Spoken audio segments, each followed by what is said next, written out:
Assalamualaikum warahmatullahi wabarakatuh. Perkenalkan, nama saya Muhammad Iksan dengan NIM 2104347 bersama rekan saya. Rino Saura dengan NIM 2104355. Kami berdua ingin menjelaskan tugas Project Base minggu ke-16 sesi ke-4, yaitu tentang pemaparan hasil akhir skema sistem informasi akuntansi yang diajukan ke entitas bisnis. Yang pertama, pengertian sistem informasi akuntansi. Sistem informasi akuntansi atau SIA merupakan sistem yang dirancang untuk mengumpulkan dan menampilkan informasi akuntansi sehingga akuntan dan eksekutif perusahaan dapat membuat keputusan yang tepat. Sistem ini dianggap sebagai komponen penting dari kantor keuangan di seluruh dunia, di mana sebagian besar berbasis perangkat lunak dan dapat diterapkan sebagai bagian dari solusi teknologi informasi perusahaan. Sistem informasi akuntansi atau SIA sangat diperlukan oleh perusahaan yang bergerak di bidang apapun. Alasannya karena mengandung sebuah proses untuk melaporkan kondisi keuangan perusahaan secara akurat dan benar untuk semua pihak yang membutuhkan.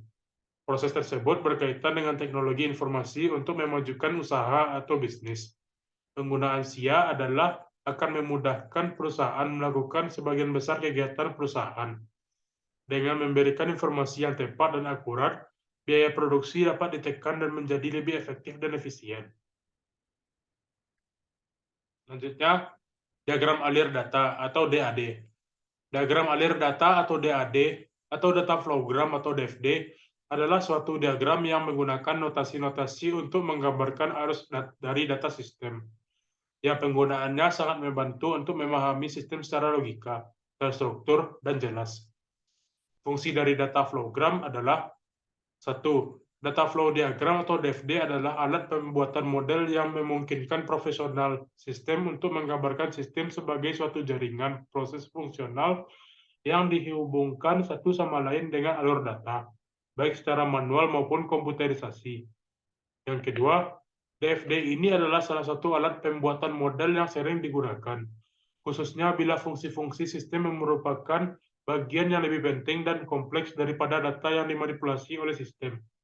Yang ketiga, DFD ini merupakan alat perancangan sistem yang berorientasi pada alur data dengan konsep dekomposisi, dapat digunakan untuk penggambaran analisa maupun rancangan sistem yang mudah dikomunikasikan oleh profesional sistem kepada pemakai maupun pembuat program.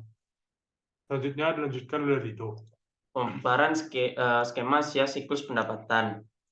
Pendapatan diterima dari pelanggan dengan cara menerima uang atau kas dari pelanggan atas transaksi penjualan obat yang akan dicatat dalam buku pemasukan. Yang kedua, pendapatan diterima dari agen perusahaan obat, yakni menerima uang atau kas dari agen perusahaan obat secara kredit ataupun tunai atas penitipan pajangan obat di apotek. Dari terdapatnya catatan pemasukan atau pendapatan di buku pemasukan, sehingga pemilik apotek dapat mempersiapkan laporan pemasukan.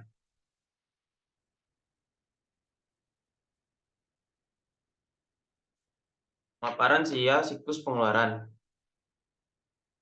Pemilik apotek membuat daftar laporan pengeluaran kas, yang mana di sini dana-dana dialokasikan untuk membayar, yaitu tagihan listrik untuk PLN, membayar tagihan internet dan telepon pada Telkom, membayar tagihan air kepada PDAM, pengeluaran lainnya seperti makan dan sebagainya, serta membayar PPh badan tahunan atau SPT tahunan kepada Dirjen Pajak.